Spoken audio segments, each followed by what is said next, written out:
Gracias por estar con nosotros en este su programa Futuro en Acción. Hoy tenemos como invitado al doctor Francisco Rumbea, economista, con el cual ya hablamos en el pasado sobre el problema de la inseguridad y la violencia en el Ecuador, y hoy retomaremos el tema de la relación entre la violencia y la política y concretamente hablaremos sobre el caso de la reforma a los precios de los combustibles y cómo tiene eso injerencia en toda la gran problemática de la inseguridad y la violencia. Francisco, hay una reforma, han habido ya reformas a lo largo de los últimos tiempos con respecto a ir eliminando subsidios, en algunos casos a la pesca, a los camaroneros y demás, y ahora hace poco hubo una última reforma que inclusive toca el tema también aeronáutico. ¿Cuál es tu visión al respecto de eso y cómo se vincula con la gran problemática de la inseguridad y la violencia? Bueno, buenas tardes, Giovanni, muchas gracias por la invitación. Sí, efectivamente, esto yo lo encuadro, como bien dices tú, en la dimensión de la violencia y la política, que por lo pronto yo creo que podría tratarse de un caso de éxito en el sentido de, como voy a tratar de explicar, de cómo originó y cómo terminó siendo un problema afortunadamente bien manejado. Y déjame comentarte esto, digamos, históricamente en Ecuador se ha dicho que el que cambia el precio de un derivado se cae, el gobierno que trata una reforma se cae, ¿no? Y desde las épocas de Osvaldo Hurtado, pasando por León Férez Cordero, siempre ha habido, y llegando hasta probablemente antes de Lenin, hasta el mismo Correa, este era un tema sacrosanto, tabú. Y sin embargo Lenin se atreve a hacer una reforma, yo no diría tanto como que se atreve, sino que por la coyuntura se ve obligado. Y en octubre del 2019 pasamos 13 días de terror, donde Quito quedó sitiado, 80.000 personas llegaron, hubieron desmanes, secuestros, asesinatos, anarquía total, ¿no? Quemaron la Contraloría. Vandalismo, de todo, ¿no? Esto se trata de reeditar en junio del 2022, dura 18 días y consiguen más concesiones. Entonces, si uno lo mira a primera vista, se podría haber reeditado la figura de que los combustibles son tabú en el Ecuador. Y sin embargo de esto, yo digo que el periodo realmente de análisis debería dividirse por lo menos en 2, si no 3 etapas. La primera, que va de agosto del 2018 hasta antes de la protesta violenta, octubre del 2019, que la llamo la fase de experimentación. Ahí se produjeron 2 reformas importantes. La primera, que se liberalizó la super. Okay.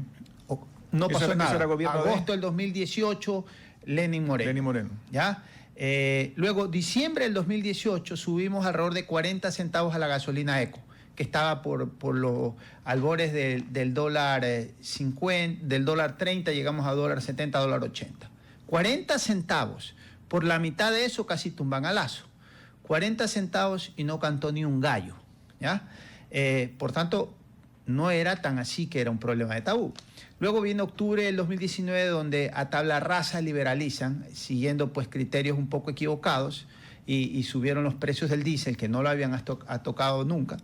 Lo pusieron, me parece, a $2.10. Que entiendo que es el tramo más importante del subsidio anual, ¿no? Correcto, de los cerca de 2.500 millones de galones que tenían en ese entonces subsidio, 1.500 millones de galones son de diésel, 1.000 millones de galones eran de gasolina.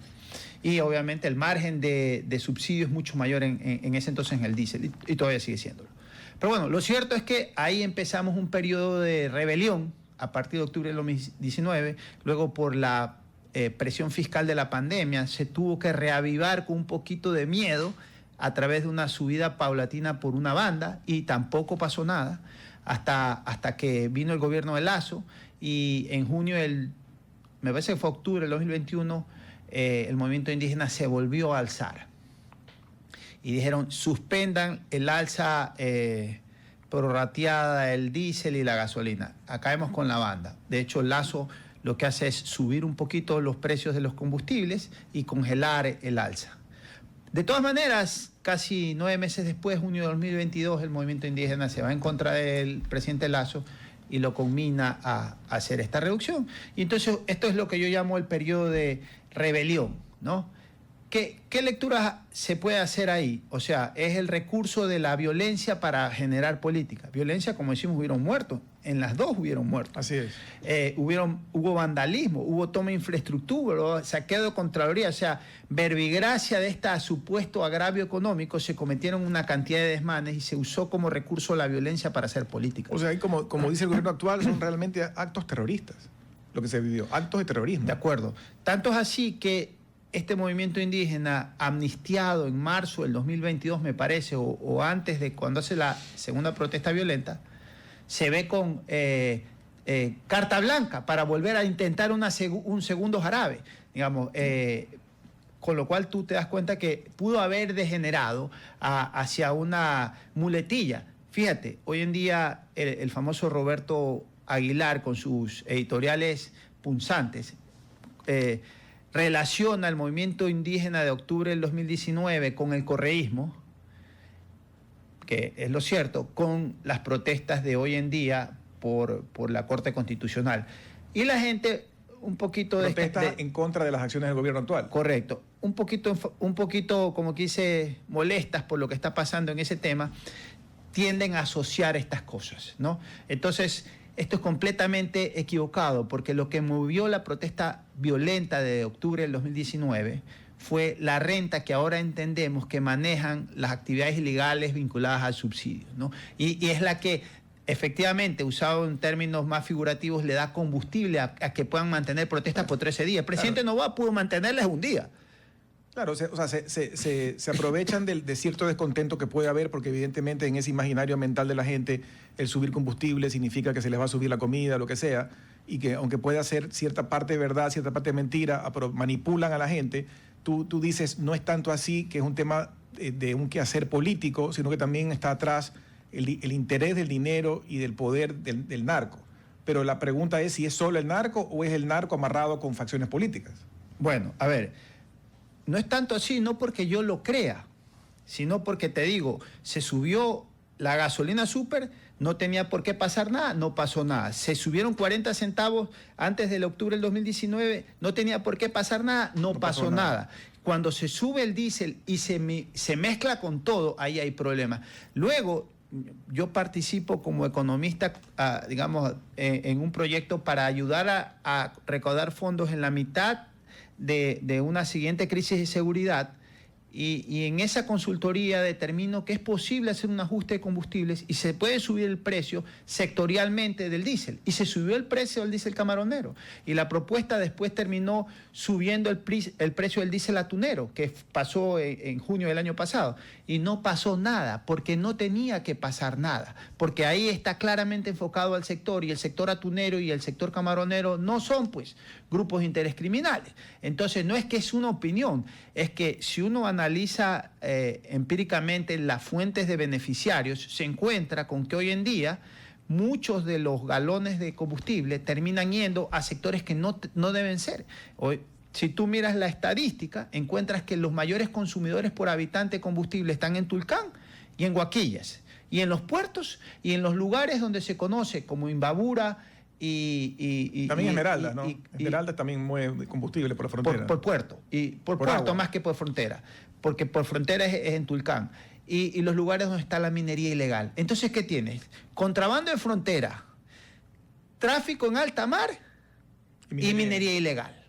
Entonces, hoy en día... que manejan mucho dinero esto. Hoy en día se dice, para que tengas una idea, los fabricantes o importadores de excavadoras, después del boom de Correa de la construcción del 2014, que fue el boom que más maquinaria trajo al país en su momento, han revivido esa importación. ¿A dónde? Hacia la minería ilegal. Hoy en día se calcula que cerca de 10.000 excavadoras de oruga andan repartidas en los distintos puntos del país, en la Amazonía, en Camilo Ponce, en Imbabura, en los lugares cerca de la frontera, que están minando ilegalmente. Pero yo te hago una pregunta, Francisco. Si una retroexcavadora pues no es un celular que te lo metes en el bolsillo, sino que es una gran máquina, que además entran por la vía de la importación formal porque viene vía marítima, que hay como hacer una trazabilidad de lo que llega por aduana al distribuidor y luego al que se vende. No hay una manera de hacer el seguimiento, digamos, con un esquema relativamente sencillo de implementación, de trazabilidad, de dónde van las máquinas. No es posible controlar a dónde están. Y yo te agrego algo más. si tú quieres dar un subsidio de combustibles como el diésel al transporte público, que lo pongan en la pistola de la gasolinera, pues. ¿Cómo llegan esos 10.000 por 50.000 galones todos los días a las excavadoras? Si no es por un tanquero que les lleva allá. ¿Qué gasolinera está repartiendo eso? Entonces esto es facilito de averiguar. Aquí están metidos muchas distribuidores de combustibles que están repartiendo 50.000 galones por día. A ver, 10.000 por 50 galones son 500.000 galones por día. Me lleva a un subsidio promedio de $2 a $1 millón por día de subsidio que el Estado está perdiendo para que le depreden los bosques y le contaminen las aguas, pues. O sea, yo estoy subsidiando una actividad que me perjudica desde el punto de vista económico y desde el punto de vista ambiental y de salud pública. Y estoy fomentando una actividad delincuencial. Por eso. Y encima una actividad que se vincula también con el narco, porque hay un matrimonio entre la minería, supuestamente por el tema de oro, entre la minería y el narco. Entonces, a mí que me vengan a explicar que el malestar que produjo las protestas violentas de octubre del 2019 y de junio del 2022 era por un malestar general de la economía. Porque ahorita deberíamos estar reclamando todos, pues, no en esa época. Entonces, efectivamente, cuando tú anidas el problema, te das cuenta que es la protección de una renta millonaria.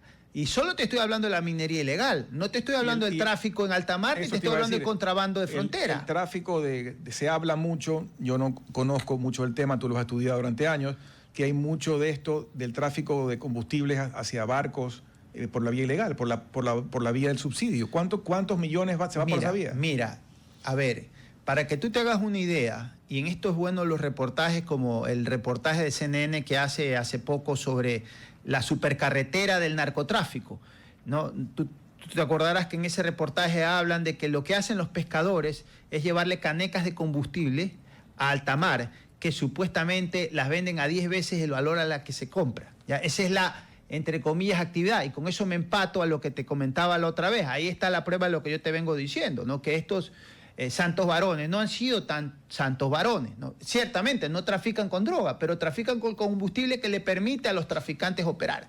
Entonces, para que pongamos este número en cifras, más o menos la pesca, digamos, la pesca tunera maneja alrededor de 60 millones de galones por año. La pesca blanca industrial, 50 millones de galones por año. Estamos hablando de diésel. Pero el atún diésel, pero la pesca blanca también diésel. La pesca blanca también, las embarcaciones grandes son a diésel. ¿Ya? Y luego después tienes una pesca supuestamente artesanal. Que es gasolina. Que es gasolina, que son los motores fuera de borda. Algunos motores también podrían ser de diésel. Y entre los dos creo que puedes llegar a 30 millones, mezclado entre gasolina y otros, como podría ser diésel también. Entonces, habrá que preguntarse cuánto de esos 50 millones de pesca blanca, que todavía pesca blanca industrial todavía sigue siendo protegida, y esos 30 millones de embarcaciones de fuera de borda, terminan siendo combustible para estas otras actividades. Pero esto, ¿no?, de la pesca no había sido eliminado el subsidio. El atunero. El atunero. ¿Ya? Que son 60 millones de galones. No el de pesca blanca industrial y no el de pesca artesanal. Entonces, mira, si tú me solo una pregunta ahí, ¿entendería por un tema social que no se, entre comillas, que no se afecte al de la pesca artesanal, a pesar de que ahora también hay claros indicios de que ellos están, como tú dices, no son santos varones, que están metidos en esta cadena de valor negativa, pero ¿y la pesca industrial de blanca, por qué la mantuvieron? ¿También es un tema de pequeños productores o qué? Son embarcaciones grandes, mínimo 10.000 a 50.000 galones en sus tanques. Entonces yo creo que eso no debe haber prosperado, pero bueno, ahí está. Ahora, yo te voy a corregir, yo hubiera aceptado eso antes de las revelaciones que hoy tenemos del contrabando en frontera, del narcotráfico y de la minería ilegal. Hoy en día no lo puedo aceptar. Así sea que tú me digas que con esa caneca vas a pescar en el día, porque lo que estoy es auspiciando actividades criminales. Entonces, habrá que encontrar la manera, pero el combustible ya se vuelve un problema de seguridad. Y es, digamos, en un término figurativo, a su vez, el combustible de las protestas violentas. Porque verbigracia de proteger estos sectores desfavorecidos, salieron los indígenas, pues, nos vinieron a vender a nosotros que los pobrecitos indígenas, ellos no usan diésel para regar el campo, porque en la sierra no se usa bombeo. Eso lo usará la costa, no la sierra, pues. Eso es un engaño del tamaño de un buque. Bueno, el señor Issa hablaba del ejemplo del tractor, ¿no? Pero yo no sé cuántos del pequeño propietario agrícola de la sierra, ¿cuántos tienen tractores?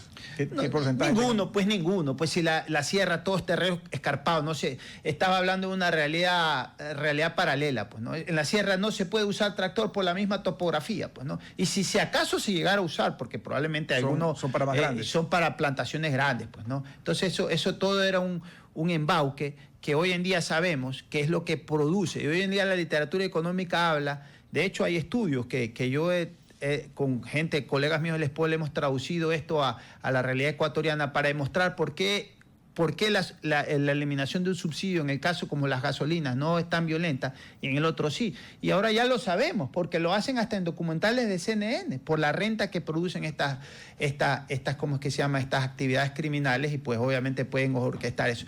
Pero bueno, esa es la parte, como quien dice, que hay que controlar, es la parte negativa. La parte positiva es que esto lo aprendimos ya, a partir de estas investigaciones, estos estudios que se hizo en el Ministerio de Finanzas, ya la gente lo conoce. El presidente Noboa hizo bien en subir el precio de la gasolina y ponerlo a liberalizar. Posteriormente, hace no menos de 2 meses, liberalizó el precio del combustible del diésel atunero, y hoy en día ha hecho una nueva reforma con la cual yo no estoy completamente de acuerdo, pero tiene una parte buena y una parte mala, que en la práctica ha subido 20, 25 centavos al combustible en terminal, digamos, en el dispensador. Y lo que básicamente ha hecho es reestructurar la cadena de comercialización, ¿no? Para que más o menos la gente entienda, este decreto en el fondo lo que dice es, abajo hay alrededor de 1.500 gasolineras, se llaman distribuidoras de combustible en la ley, ¿no? Arriba hay comercializadoras, alrededor de 17. Aquí está Primax, aquí está PetroRíos, aquí hay unas de Petroecuador, aquí está Shell, etcétera, etcétera. 17 comercializadoras que le venden a 1.500 distribuidoras. Y antes había una abastecedora, que era Petroecuador, la única, monopólica. Con esta ley ya se permite que hayan varias abastecedoras, ¿no? Entonces ya no solo Petroecuador, ahora también está Primax, y un consorcio en donde están metidas PetroRíos y otras más, con el propósito de que puedan traer de otro lado combustible, ya importar directamente y no a través del Estado. De suerte que supongo que por esa razón se han inventado esa cifra de $900 millones de ahorro, que a mí me parecía insólita, porque 25 centavos para los 1.000 millones de gasolina son 250 millones de dólares que no se los está llevando el Estado. Pero ciertamente, si eventualmente la importación de combustible se hace a través de las abastecedoras, no es tanto una reducción, sino que es una sustitución. El consumidor seguirá pagando, de hecho, esos 25 centavos lo está pagando el consumidor, pero vendrán por importación de combustible de estas abastecedoras. Lo complejo para mí desde el punto de vista económico es que si nosotros vemos en esta cadena de organización, el que está causando el problema es el distribuidor, pues. Ese es el que está en contacto con el cliente, ese es el que hace el contrabando, ese que hace el abastecimiento de la minería ilegal y a la frontera. Y a ese lo tenemos castigado, porque ese tiene el precio congelado. ¿A quién? Al distribuidor, en el sentido de que ese tiene el precio congelado desde hace mucho tiempo, y creamos esta figura del nuevo abastecedor que ahora gana 25, entre comillas, eso se va ajustando conforme una fórmula, pero 25 centavos de margen hoy en día tienen los abastecedores, y los distribuidores tienen una tarifa diferenciada. Creo que es 13 y pico para el diésel, 16 centavos por galón para la eco, y está liberalizado alrededor de 30 centavos para la super. Entonces, en promedio, digamos, si es 15 centavos y tú vendes 50.000 galones al mes, que es el promedio de gasolina, le estás produciendo $7.500. Una gasolina produce $7.500. ¿De utilidad? De ingreso neto. Ya, por mes. De venta, digamos, de venta real, porque el otro es combustible, paga el combustible, Okay. $7.500 al mes. Entonces yo no sé si tú acuerdas, pero esto parece la gasolinera de los Simpsons, que se te cae la puerta, las paredes. El negocio de gasolinera no tiene sentido con ese nivel de margen, digamos, es imposible. Pero sin embargo, hay mucha gasolinera que uno no entiende por qué existe, excepto que se dediquen a estas actividades ilegales. Entonces, Ya que entendemos que hay una actividad criminal detrás que está lucrando de este subsidio, deberíamos haber sido un poquito más suspicaces en entender toda la cadena y no beneficiar solo a una parte, que eventualmente esperamos que nos venga un combustible de mejor calidad. Eso es razonable. Pero si tenemos márgenes muy bajos y propiciamos y no controlamos esto que tú decías hace un minuto, ¿cómo es que no sabemos quién consume combustible? ¿Cómo es que tú repartes 50,000 galones de diésel a una gasolinera y no te das cuenta de a quién le repartió? Entonces la vendió, no, vendí 10 camiones de 10,000 galones cada uno, o sea 5 galones de 10,000 galones son 50,000, o sea, hizo 5 embarques. ¿A quién le vendió? Le vendió esos 5 embarques, pues, ¿no? No se los vendió a un bus, pues. Claro. Entonces ahí hay un problema de organización industrial en ese segmento de la producción que hay que entenderlo mejor para corregir esta deformación que eventualmente se tiene que eliminar liberalizando todos los combustibles, pero entiendo yo por política, digamos, de transporte, haría sentido mantener un subsidio para ciertos sectores. A mí me parece que el de transporte público. Entonces, si tú tienes 10,000 buses entre Guayaquil y Quito, urbanos, porque interprovinciales no tendría por qué subsidiarlos, entonces esos 10,000 buses, consumiendo $20 más, estamos hablando de $200,000 por día, ¿no? Eso multiplicado por 300, son como $600 millones de subsidio. Si tú liberalizas, tendrías que... Te elimina cerca de... El remanente de subsidio a los combustibles debe ser cerca de $2,000 millones. Pero si tú liberalizaras a los pescadores informales, a la pesca blanca, a lo que hacen por aquí y por allá, y dijera, ok, a cada bus le voy a dar el equivalente a esa diferencia de antes, ahora, $20, podríamos estar gastando $600 millones. Pero liberalizar significa que inclusive tengan la libertad de importar, de ver cómo almacenan y ya sea responsabilidad logística de ellos ver cómo almacenan y todo. Bueno, actualmente con la figura del decreto ejecutivo se crea el abastecimiento de combustible adicional a Petroecuador. Ellos se pueden encargar de importar el derivado. Lo que sí, por ahora, es que tienen que usar la red de Petroecuador, porque pero ahí hay una limitante. Bueno, pero en ese valor está calculado cuánto le reconocen al costo de transporte logístico desde el lugar de recepción en el puerto a los puntos de despacho.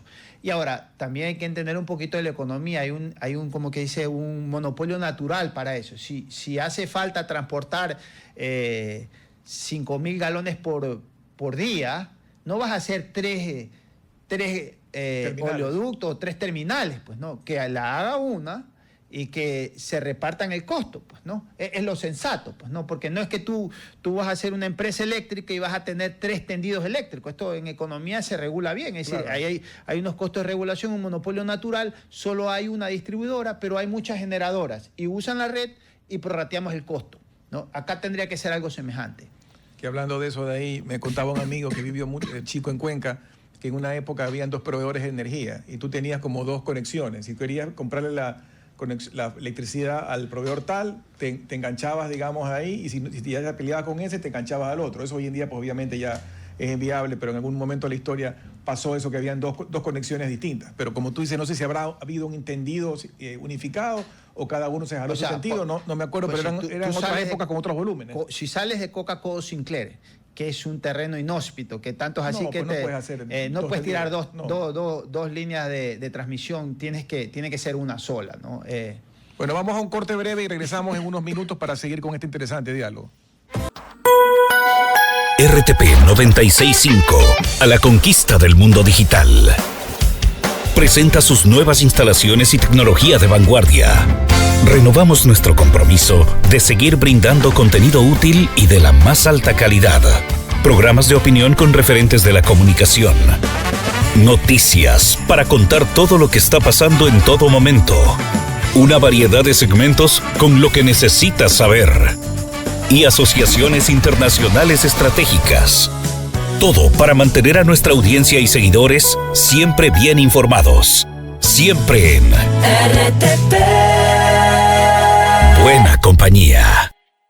Gracias por regresar con nosotros a su programa Futuro en Acción. Para las personas que recién se enganchan, estamos conversando con el doctor Francisco Rumbea, economista, y hemos venido hablando sobre su visión de cómo hay esta relación entre el problema de los subsidios de combustibles y actividades ilícitas diversas, tráfico hacia la parte marítima, el tema de la minería informal o ilegal y otras más. Creo que tú querías hacer alguna aclaración de alguien que te había escrito en el corte.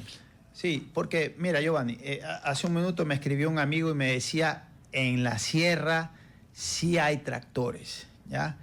Y entonces, yo no soy agricultor y no conozco en detalle, pero ciertamente el trabajo mecanizado en el agro es una ventaja. Pero lo que he querido decir me va a servir para explicar la idea conceptual. Deben haber en los latifundios terrenos planos donde se justifique el tractor. Pero el indígena en general, que si acaso tiene 1 o 2 hectáreas. El de pequeños terrenos, ¿no? El que está metido ahí en Chimborazo, que es pues mayoritariamente las huestes de ISA, tiene un terreno tan escarpado que complejamente podríamos hablar de esto como un problema de la justificación de por qué salen a protestar. No así el de la costa. Pero aún el de la costa, que te pongo el ejemplo del arrocero, que tuviera 2 hectáreas, 3 hectáreas o 5 hectáreas, ¿ya? Con una cosechadora o lo que fuera, si acaso llegara a costarle el alquiler, porque el arrocero alquilará 1 o 2 veces al año para mover su tierra, para cada cosecha, un día $20 en combustible, ahora le costaría $40 de combustible. Entonces, no tiene proporción, es $20 cada 2 veces al año, $40 más para salir a protestar.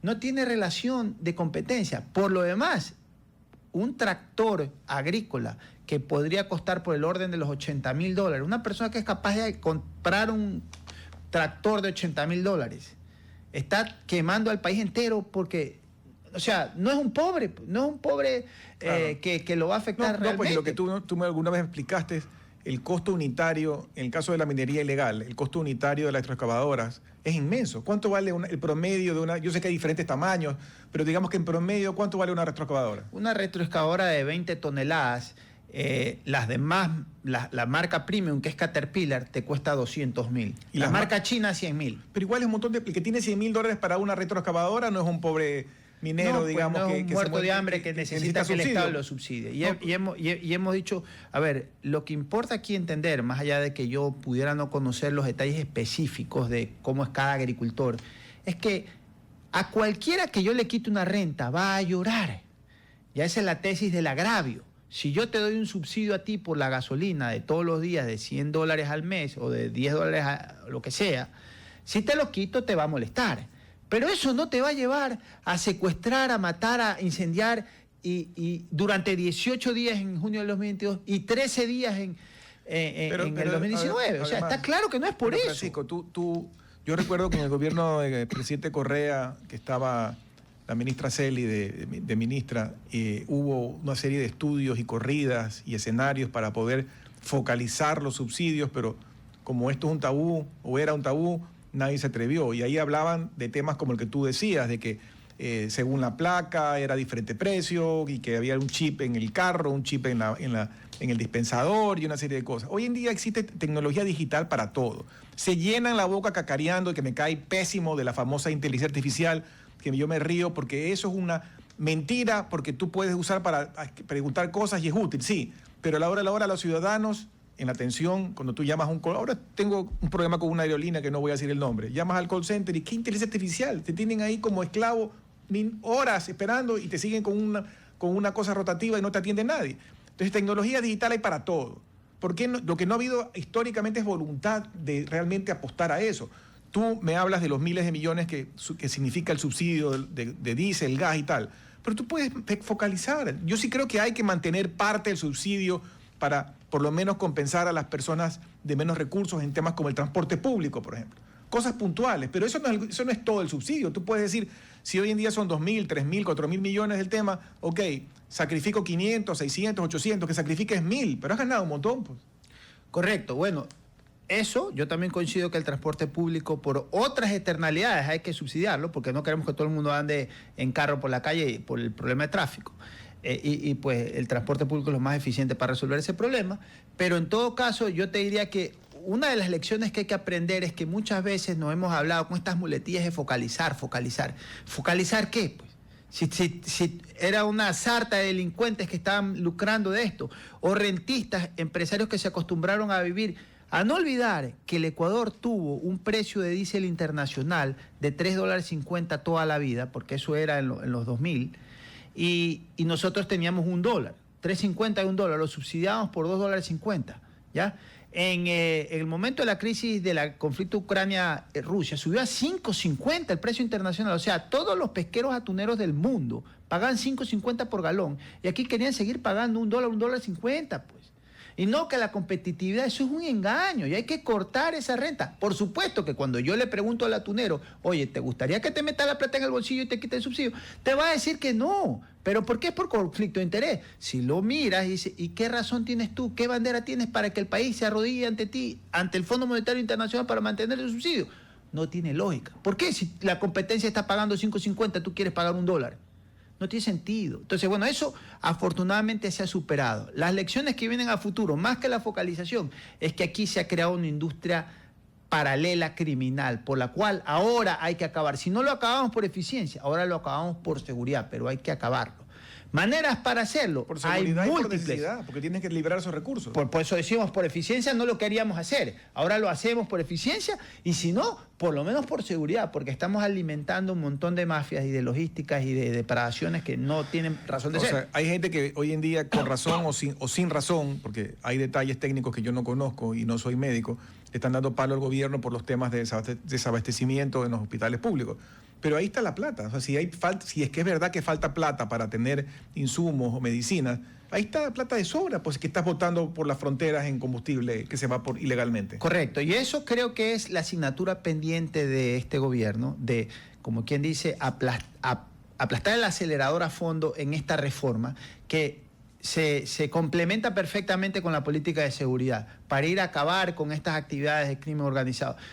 No tanto por el subsidio, sino ya te digo, si yo corto mañana el subsidio, el despacho de diésel a una excavadora, ¿sabes cuánto tiempo puede operar la excavadora?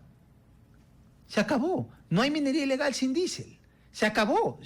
Ahí paró la minería ilegal enseguida. ¿Quién le despacha? ¿Qué gasolinero hace? El presidente hace bien en pesquisar a los contrabandistas de combustibles por eso, porque eso es un problema gravísimo, mucho más allá de lo que pudiera decirse de que tengo o no tengo razón, que el subsidio, que la economía. Estoy afectando a la cadena entera, al país entero, en materias de minería ilegal, que va con lavado de activos, narcotráfico, que va con todo el crimen organizado, y por tanto hace sentido que el país diga, un momento. Oye, pero si inclusive alguna vez leí un artículo que hasta Galápagos se ha vuelto un punto de despacho de combustibles porque usan Galápagos como una especie de centro de abastecimiento para seguir con el tema de la droga. Y Galápagos son poblaciones pequeñas donde todo el mundo se conoce, entonces todo el mundo sabe quiénes son, dónde están, a dónde tienen guardadas las canecas, o sea, ahí tampoco los números deben de cuadrar. Claro. Sí, no, si uno empieza a analizar estos casos, ya te decía, CNN hizo un reportaje, salen las canecas de combustible dando en alto mar. Lo mismo en Galápagos seguramente debe ser más gasolina porque es motor fuera de borda, ¿no? Y pues uno dice, las rentas económicas que producen estas diferencias entre precio de mercado y precio subsidiado generan corrupción y seguramente deben haber un montón en esa cadena, desde el mismo Petroecuador hasta el marino y el pescador, que están lucrando de esa renta, digamos, ilegal, ¿no? Y por supuesto que hacer el cambio va a suponer una pérdida de la renta y esa gente es la que va a protestar. Pero hay que entender por qué protesta, porque estamos acabando con un beneficio. Entonces, uno no puede decirle al atunero, al pesquero, no, estate tranquilo que te voy a dar jarabe de limón. Obviamente que no le va a gustar. Yo tengo que entender a los demás qué es lo que les estoy beneficiando y justificar, oye, no hay razón de ser para que yo te dé esta renta. O sea, que no tiene sentido económico, no tiene sentido social, no tiene sentido político. Es más, eres tú el que por otro lado me haces la guerra en el día a día a través de financiar las actividades del crimen organizado. El crimen organizado seguirá funcionando sin subsidio de combustible, porque la renta de la droga es muchísimo mayor que los márgenes que se comercian aquí, pero ya no tienes involucrado al Estado participando de esto. Tú mencionabas un tema de CNN, y yo leí algún artículo de CNN de un reportero que estuvo aquí trabajando y que habló con pescadores artesanales, y la ganancia en cada viaje exitoso, porque habrán algunos donde los agarran, de droga, es enorme. Estamos hablando de decenas de miles de dólares. O sea, eso no les va a importar si te costó un poquito más o un poquito menos el combustible, porque el rédito es gigantesco. Lo que pasa es que es triste que encima de todo está subsidiándoles. Correcto. Fíjate que justamente a propósito de la entrevista anterior, que yo la podría catalogar como la violencia y la sociedad civil, cuando hablamos de la vacuna, esta más bien de la violencia y la política, un excursus ahí, una pequeña digresión, me llamaron a contar, mira, lo que está sucediendo en realidad en las costas de la Ruta del Sol es que los comuneros están cooptados por las bandas. Y según entiendo, el presidente conoce de esta realidad y está tratando de ver cómo sanea esto. Pero vemos, cuando yo planteaba la idea... porque esas comunidades eran tranquilas. Claro, ahora veremos que quizás son cooptadas a la fuerza también, porque si tú tienes una metralleta o una pistola rastrillada, la posibilidad de oponerte también es poca. Pero eso demanda la comprensión más acabada del problema. Es decir, mira, ¿por qué está pasando? Porque como tú dices, hay cosas que son tan evidentes que la razón no pide fuerza, pues, ¿no? Es decir, a ver, yo no tengo que ir al MIT para saber que me están robando, como quien dice, en camionadas la plata, los que se dedican a estas actividades de pesca y demás. Pero sin embargo lo permito. ¿Por qué lo permito? Y ahí empiezas a revisar un problema de corrupción, hay un problema... Has deteriorado las instituciones, ¿no? Pero el tema del tráfico de combustible, sobre todo en la frontera norte y sur, lo venimos oyendo no de ahora, sino de décadas. Y todo el mundo sabe que hay entes que están entrometidos en eso, que hay corrupción, que te paras tú ahí al pie de los puentes fronterizos y ves por abajo pasar la gente con las canecas, con los burros, con lo que sea, y está la vista y paciencia, y hay gasolineras que estaban puestos cercanas, que vivían de eso, y una parte de la población fronteriza que también tiene de eso como una actividad de vida, como un modo de vida. La pregunta es, ¿por qué hemos sido incapaces como país, sabiendo el daño que le hace el Ecuador, el daño que le hace al erario nacional, porque constituye pues los subsidios, que realmente no ha habido manera de pararlo? No ha habido gobierno, no importa si eres de izquierda, de derecha, de centro, no ha habido manera de pararlo, y sigue, y sigue, y sigue. A ver, mira, yo ahí voy a disentir contigo porque yo creo que el cambio ya empezó. O sea, primero aprendimos, o sea, si tú hablabas con Alberto Ajic, no, hay que acabar con los subsidios a tabla rasa. Y esa política de ir a cambiar los subsidios a tabla rasa llevó en octubre del 2019 a casi despon al Estado. Correcto. Y lo mismo con Lazo. Cuando yo entro a revisar esto, digo, hay que hacerlo por sectores. Y aquí hay que encarar claramente quiénes son los que son. Hoy en día, la gasolina, con esta última subida de 25 centavos, ya está derechamente a precios internacionales. Okay. Aunque en Perú sigue siendo un poco más cara porque ahí tienen impuestos sobre la gasolina. Pero ya no va a haber el gran tráfico de gasolina. Ya de gasolina olvidémonos, ¿ya? Ahora falta el diésel, ya que es la asignatura pendiente. Y la manera de hacerlo es dándole la vuelta a la tuerca, tanto en frontera como en puerto y en lugares donde está minería ilegal, sincerando contra quién estás peleando. Entonces, cuando salga la reforma, tienes que saber que quienes se van a levantar van a auspiciar estas protestas violentas, y se mantendrán 18, 20, 30 días, pero son actividades derechamente criminales, ya no hay nada que hacer.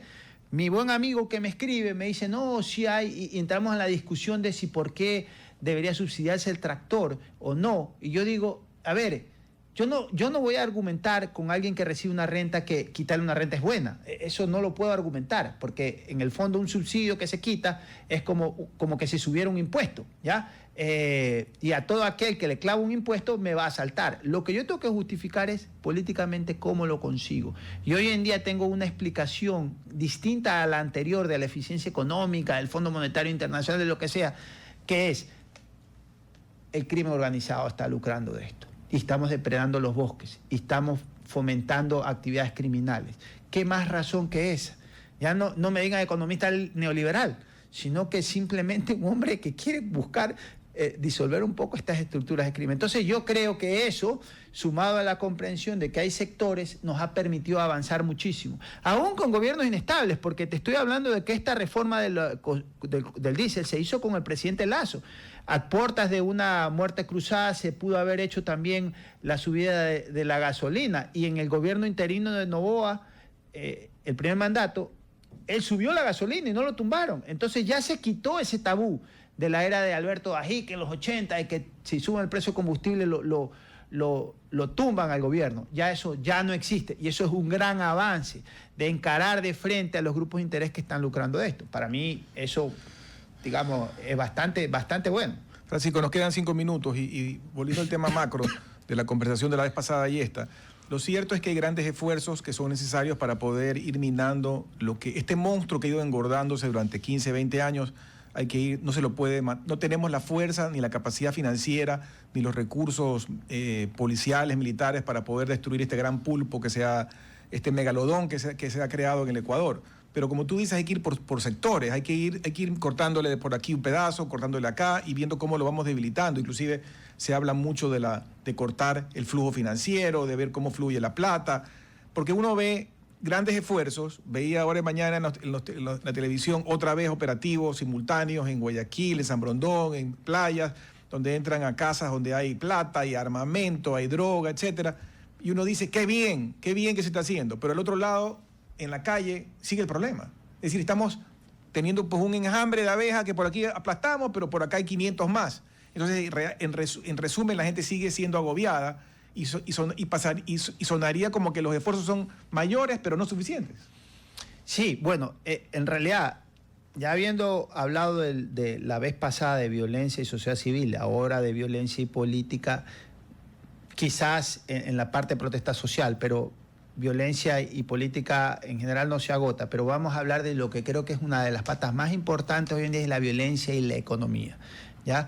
Cómo la economía ha sido capaz o se ha sido capturada por estas actividades vinculadas al narcotráfico y a la minería ilegal, que ambas están produciendo rentas importantes de miles de millones de dólares. Entonces, el paso en ese caso es más complicado. Y más complicado porque uno a veces no entiende las actividades comerciales que se dan en la economía. Es una cosa de locos, pero uno mira la potencia económica de estos sectores y ve que este fenómeno es efectivamente transnacional. Yo creo que te he compartido cómo hablan de que los Países Bajos es un narcoestado, ¿ya? Los Países Bajos, un narcoestado. Me parece que son los... También, sí, lo que llamábamos antes Holanda y Bélgica están súper metidos en este problema. La mocromafia le llaman allá, ¿no? Verbigracia, de que es la colonia de migración marroquí, que allá despectivamente se llaman los mocros, ¿no? Entonces, es un fenómeno que ha acogido como cabeza de playa al Ecuador. ¿Por qué? Porque tiene puertos de exportación, porque tiene y gran cantidad de exportación por un contenedores. Movimiento de recursos importantes, ¿no? Entonces, cuando tú miras eso y dices, a ver, pero eso no es todo, porque Colombia y Perú son grandes exportadores también. Por lo menos Colombia en productos naturales no nos pide favor. Perú, y Perú está metido en minería también. De frutas, de banano orgánico. Y ahora tiene el puerto más grande que se nos llevó compitiendo con el puerto nuestro, ¿no?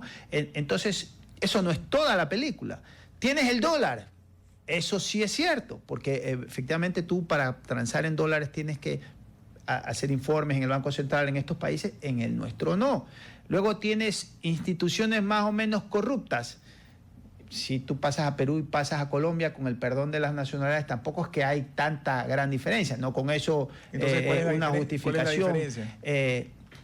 Pareciera que la combinación de los factores y el apoyo político para facilitar eso conjugó la constelación, ¿no? Porque resulta que ellos empezaron una campaña para desarmar a los grupos paramilitares y militares y que se volvieran... Y lo que hicieron fue trasladar el problema a Ecuador. Así es decir, nos mandaron el problema a nosotros. Solo queda un minuto, vi a un ex candidato a la presidencia que decía que parte del problema es que sacar la droga por Ecuador es más barato que sacarla directamente por Colombia. Y él sugería más bien ser mucho más fuertes no tanto en la parte de los puertos aquí, sino en bloquear que entre el Ecuador, que paralizar, limitar y multiplicar el agarre de la droga en el momento que entra.